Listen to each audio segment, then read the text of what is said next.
Good evening mga ka-59 and have a blessed day po sa ating lahat. Ito na po yung ating part 4 po ng May Negosyo Diary ng books po ni Sir Chinky Tan. Okay, pang-5 pong content niya is 7 katangian na dapat taglayin ng isang certified negosyante. Siguro ay nabalitaan at nakita nyo na sa TV at social media ang mga successful negosyante sa ating bansa. Siguro ako na sa isa na rin na napawaw at nagsasabi ng sana all sa tuwing nababasa at naririnig mo ang mga success stories. Nararamdaman mo rin siguro yung feeling na kakausapin mo yung sarili mo at sasabihin mo na balang araw ay magiging ganyan din ako ka-successful. Pero alam mo ba na hindi isang overnight success ang pagnenegosyo? Alam mo rin ba na halos lahat ng mga successful na negosyante ay dumadaan muna sa butas ng karayom bago nila matamasa ang tagumpay? Yes mga kaching, totoo ang kasabihan na nasa Diyos ang awa at nasa tao ang gawa. Baliwala ang blessing na ibinibigay sa atin ni Lord kung hindi natin gagamitin ang ating angking kakayahan para sa ikaunlad ng ating buhay. Sa makatuwid, bago natin suungin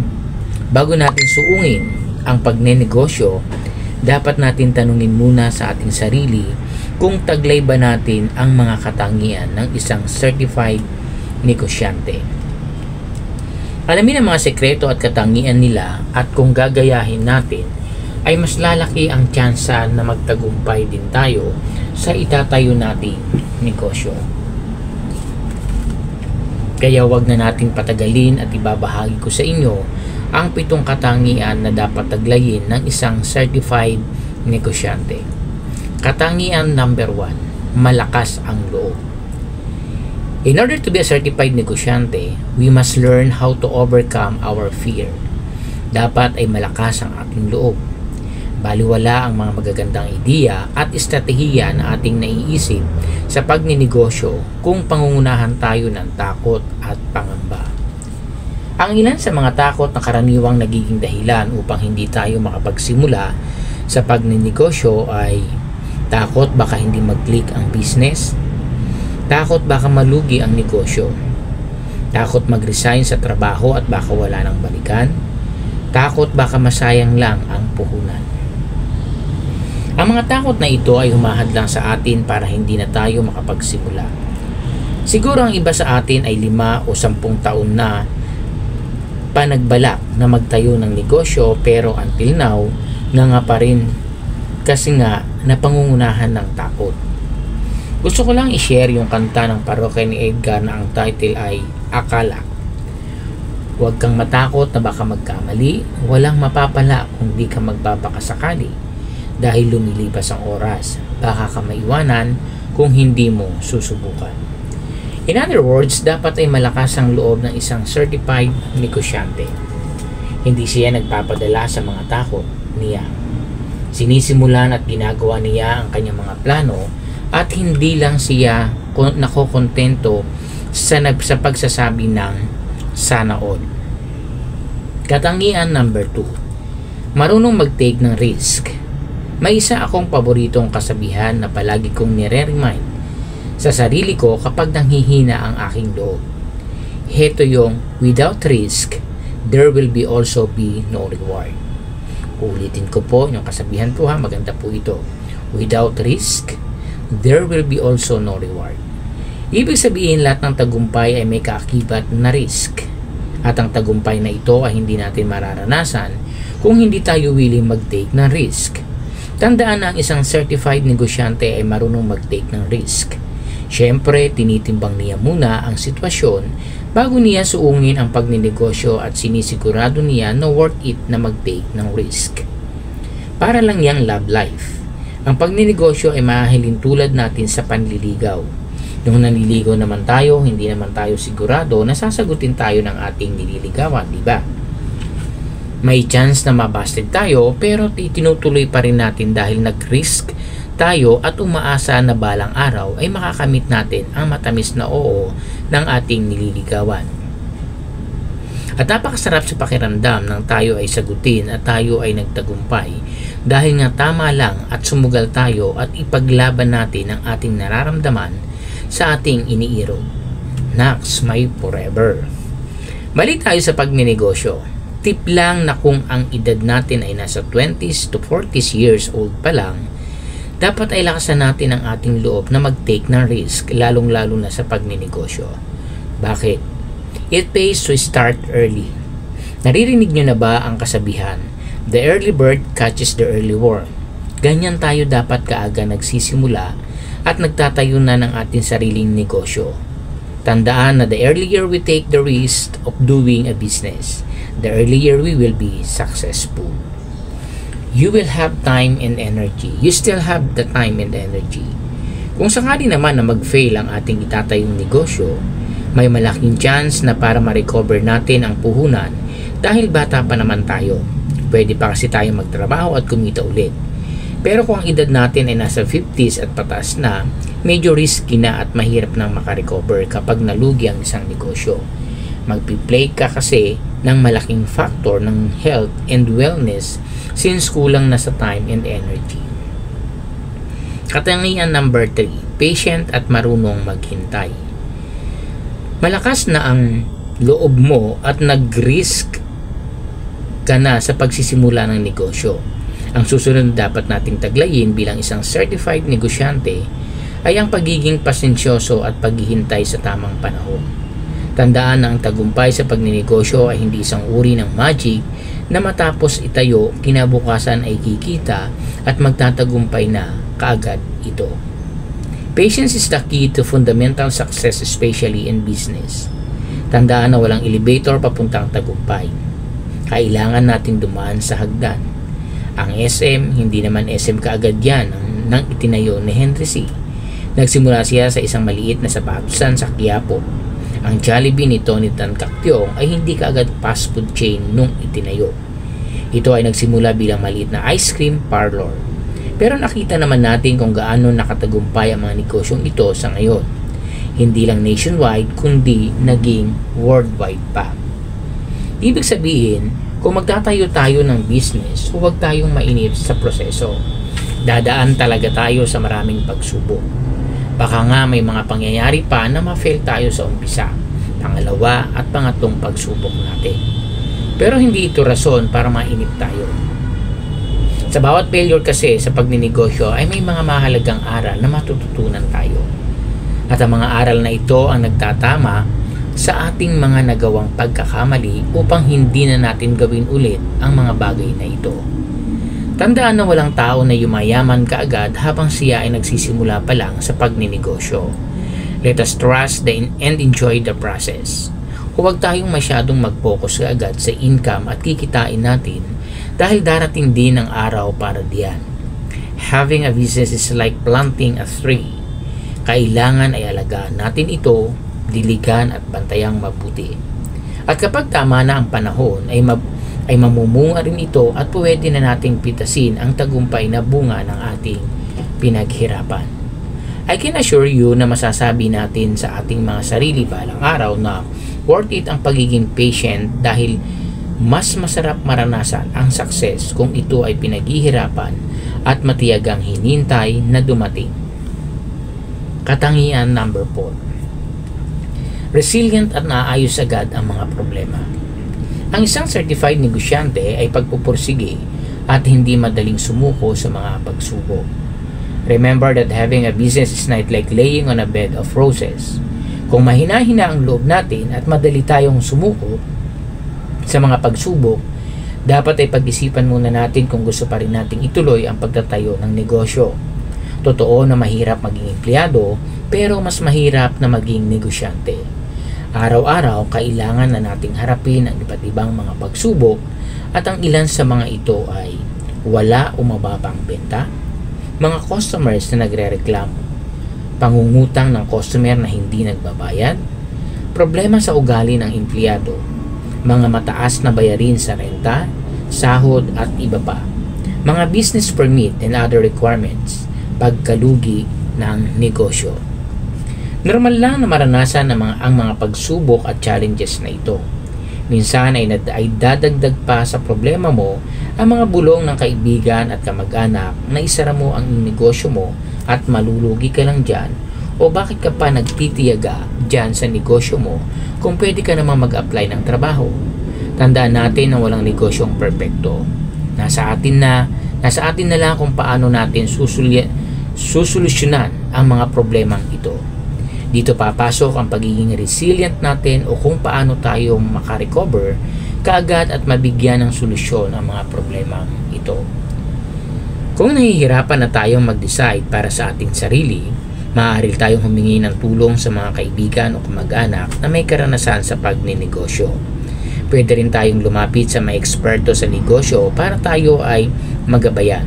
Or pwede kayong mag-message sa social media accounts ko, and I will try to give you an advice na makatutulong para masolusyonan ang problema mo sa negosyo. Katangian number 5, marunong magbenta. Sa totoo lang, hindi magiging successful ang negosyo natin kung hindi tayo marunong magbenta. Wala pa akong nakitang successful na negosyo na walang benta. Kaya kung ikaw ang namamahala, dapat matuto kang magbenta. Natural na kapag hindi marunong magbenta ay hindi magkakaroon ng income. Kapag hindi nagkaroon ng income, tiyak na malulugi ang negosyo. At pag nalugi ang negosyo, syempre isasara na dahil wala ng reason para ituloy pa ito at dahil tiyak na magkakandabaon-baon ka sa utang. Kaya ang isang certified negosyante ay dapat marunong magbenta dahil isa ito sa mga mandatory skills na mayroon siya. Tandaan din na hindi porke hindi tayo marunong magbenta, hindi na tayo matututo. Good news mga kaching, dahil sa panahon ngayon, napakarami ng paraan para matuto tayong magbenta. Pwede tayong magbasa ng mga libro about selling, pwede tayong magpa-mentor sa mga entrepreneurs at humingi ng tips sa kanila. Pwede tayong umattend ng mga seminars and training on selling and marketing. Or pwede kayong mag-subscribe sa mga social media accounts ko, youtube.com @chinkypositive at sa mayroon akong mga videos at vlogs na pwede nyong mapanood for free para ma-enhance nyo ang inyong selling at marketing skills. O diba, wala kang dahilan para matakot at ma-discourage kung kulang pa ang iyong skills pagdating sa pagbebenta. Dahil sa panahon ng teknolohiya ngayon, madali na nating matutunan ang tamang technique sa pagbebenta ng ating mga produkto. If you will master the art of selling, I can guarantee that you will become a certified negosyante someday. Katangian number 6, marunong mag-manage ng pera. Wala pa akong nakita na successful negosyante na waldas. Lahat ng nakita ko na rich businessman ay marunong mag-manage ng kanilang pera. Sa pagninegosyo, mahalaga ang tamang kaalaman sa pagbabudget ng pera. Kasama na dito ang pagpapaikot ng puhunan at kita. In business, we cannot spend more than what we can earn. Hindi tayo pwedeng gumastos ng higit pa sa ating kinikita. In addition, in order for us to succeed in our business, we should always know our incoming and outgoing resources and how to handle them properly. Alam dapat natin ang lahat ng lumalabas at pumapasok na pera mula sa ating negosyo. Dapat ay may ginagamit tayong monitoring tool para ma-monitor ang ating financial account, hindi po pwedeng tantyahan at sa isip lang. Dapat ay naka-record lahat ng financial transactions natin upang ma-monitor natin ito kung ang ating negosyo ay kumikita ba o nalulugi. Tandaan din na kailangan ay hiwalay ang personal na pera natin at pera para sa negosyo. Huwag na huwag itong paghahaluin. Kadalasan, ang mga taong naghahalo ng personal nilang pera at pera nila sa negosyo ay nalulugi. Ito ang isa sa mga bagay na dapat nating iwasan pagdating sa pagmamanage ng ating pera. Kung may extra fund, mas mabuting kumuha tayo ng certified public accountant na tutulong sa atin para ma-handle at ma-monitor ang ating business finances. Otherwise, kailangan natin pag-aralan ang basic business accounting. Maraming mga short courses about dito. Pwede rin tayong mag-research sa internet at magbasa-basa ng mga libro sa business accounting upang malaman natin kung paano gawin ito. Tungkol naman sa tamang pagbabudget, I suggest that you read my best-selling book entitled My Budget Diary upang mas matuto ka ng tamang strategies sa pagbabudget. Sa librong ito ay ituturo ko sa iyo kung paano gamitin ang tama ang iyong resources upang hindi malugi ang iyong negosyo. Katangian number 7, marunong mag-business. Kung gusto nating maging chef, mag-aral tayo ng culinary arts. Kung gusto nating maging doktor, mag-aral tayo ng medicine. Kung gusto natin maging lawyer, mag-aral tayo ng law. Gayon din sa pagninegosyo. Kung gusto natin maging isang certified negosyante, dapat ay pag-aralan din natin ang pag-business. Hindi pwedeng basta na lang tayo sasabak dito. Karamihan kasi ng nalulugi sa pagninegosyo ay yung mga sumasabak agad na magtayo ng business kahit na wala pang sapat na kaalaman tungkol dito. Ang ending, hindi makabenta.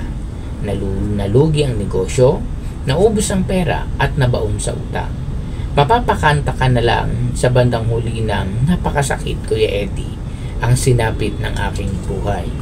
Sigurado ako na habang binabasa mo ang librong ito ay desidido ka ng magtayo ng negosyo.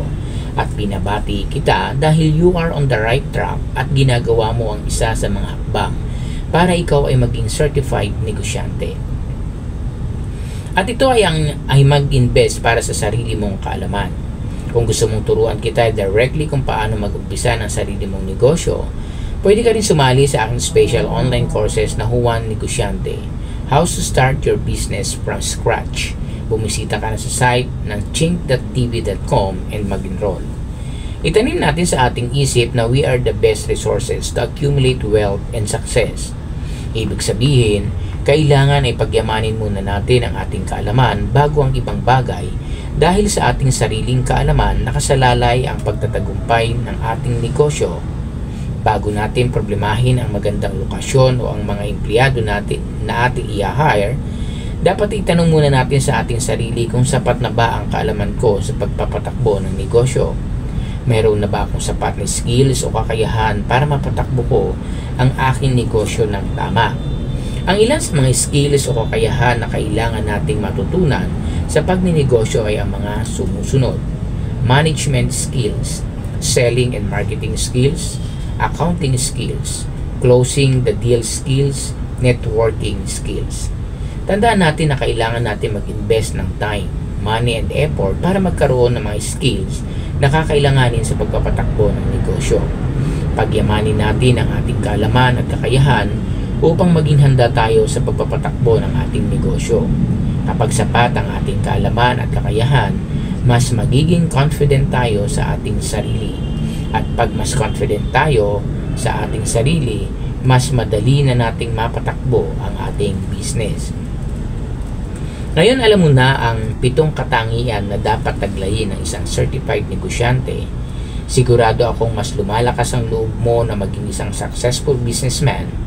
Huwag sisirain ang iyong momentum at pagpatuloy mo ang pagbabasa ng librong ito para sa mga susunod na mga mahalagang kaalaman na dapat mong malaman sa pagsisimula ng iyong dream business.